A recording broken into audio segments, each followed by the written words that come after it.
I want to start with this story. The amount of technology available today has made it tough to be a kid and tough to be a parent too. Dr. Sheryl Gonzalez Ziegler is a clinical psychologist and the author of The Crucial Years, the essential guide to mental health and modern puberty in middle childhood. And we want to welcome Dr. Sheryl into the program. Dr. Sheryl, thank you for joining us. Now, we hear all the time about teenagers and technology, but from your research, it sounds like parents should want to start thinking about the effects of the digital world on kids way earlier than that. That's right. Thanks so much for having me on. When we look at the research, and I really dug deep into this, we start seeing that kids are getting smartphones, about half of them by age 10, and 3 out of 4 kids 12 and under have a smartphone. They're on social media, they're spending 5.5 hours a day on devices. This is not a teen issue. This is really a middle childhood issue and something that parents need to start talking to their kids about a lot earlier than they probably ever thought. And what do you suggest those conversations should sound like? I think they need to sound like, first and foremost, before I give you a smartphone or an iPad, we need to come up with a contract. And in the contract, we should have everything from screen time to, can I monitor your device? Are you going to have sort of a monitoring device on there? Are you going to put in limitations? You want to cover all of those things first. They need to understand first the sense of responsibility and limits, and then you need to have continued conversations around things like, how to be private online and what not to say, and how do you handle maybe a group chat. That's usually where it starts. For the younger kids, they'll be in 3rd grade and they'll start group chats already. And how do you handle it if somebody says something inappropriate? They need to learn so many things, and I think that it does feel like a lot more pressure on parents because they have to prepare them for those kind of conversations and experiences that they are going to have. And what about the screen time? You mentioned the average hours that we're seeing. Is there an amount of screen time that parents should be shooting for or recommending or limiting on their children? Well, it's a really great question, and the answer just depends on a couple different things. And one of them is, how much do they learn on school on a screen?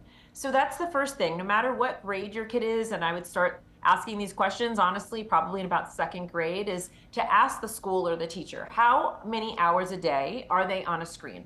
And that could vary. From one school, it could be none, and it could go up to 3 or 4 hours a day. It really depends. So start there.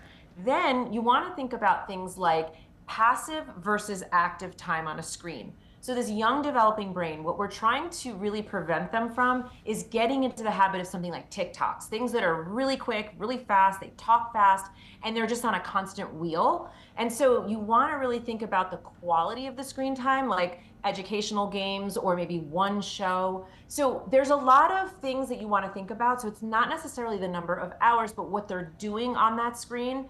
And that starts with asking a whole bunch of questions. So when I think back to my own childhood in the digital world, I was from the AOL Instant Messenger era and the MySpace era. And I remember my parents having these same types of conversations with me. And for me, it was kind of an, oh, mom, but things have changed so much. Do you find that kids are more responsive to talk about these sorts of things these days?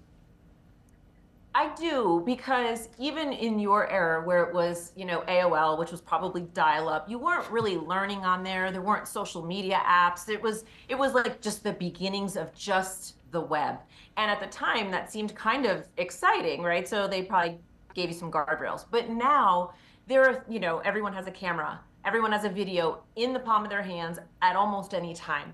And so it does feel really, really different. And so these are conversations. I give a digital citizenship course that's K-1-2. And that starts off with just the simplest things like, we don't give our phone number or we don't give our address out online. We don't give out, our first and last name. We only talk to people that we know in person. So it starts off like really pretty basic, but very important and foundational. And then you build from there. So truly, as soon as your kid is online, which for a lot of people, that means a 2 or 3-year-old on YouTube, conversations and guardrails need to continue to progress as they continue to get older and also just get more time on a screen.